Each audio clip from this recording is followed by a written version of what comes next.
5 katao ang nasugatan sa nasunog na hilera ng tindahan ng mga paputok sa Tabuk City, Kalinga nitong Miyerkules, December 31, 2025. 10 minuto bago ang bagong taon, nilamon ng apoy ang mga tindahan na nagresulta sa pagkaupos ng mga panindang paputok.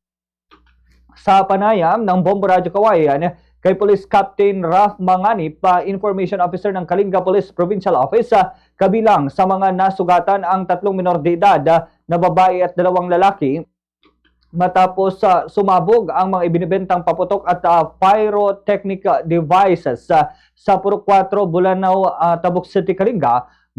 Bago ho yan maghating gabi nitong bisperas ng bagong taon. Ang aksidente ay nangyari nang tumama ang sinindihang kwitis mula sa kabilang bahagi po ng kalsada sa mga paputok na nakalagay sa timba. Agad namang dinala sa Provincial Hospital ang mga biktima na nagtamo lamang ng minor injuries. Anya, bagamat agad na nakaresponde ang Bureau of Fire Protection o BFP sa lugar, ay mabilis na nilamon ang apoy ang mga stall dahil gawa lamang ang mga ito sa light materials tulad ng kawayan at tolda. Sa ngayon ay nagpapatuloy pa ang investigasyon ng mga otoridad sa halaga naman ng mga nasunog na paputok. Ganito po ang bahagi ng pahayag ni Police Captain Raf Manganip. Yung area na yan is safe area sana yan. Yes po. Na walang magpapaputok dahil nandyan na nga nakaimbak yung mga paputok doon. May 3 po tayong mga na-injured doon na mga bata pa.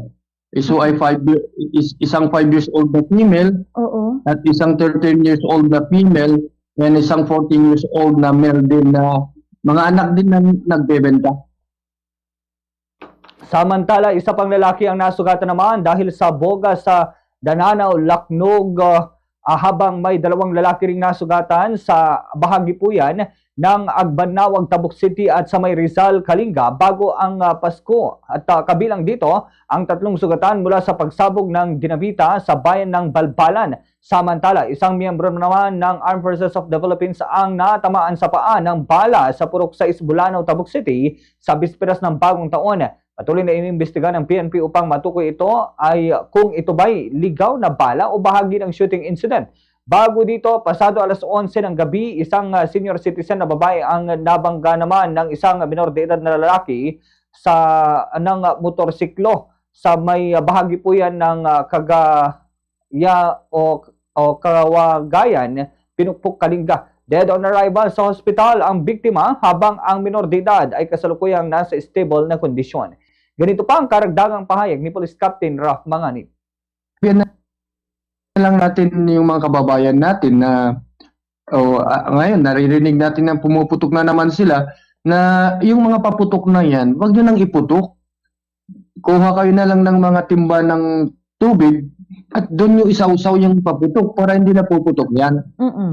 Kunting disiplina lang na huwag nating dagdagan ang mga biktima ng fireworks dito sa Kalinga dahil New Year na New Year. Tama na yun dahil nakikita naman natin yung mga vacation is before New Year. Yes po. So pag sanang salubingin na tayo pa ang mabiktima ng paputok ngayong New Year ng 2026.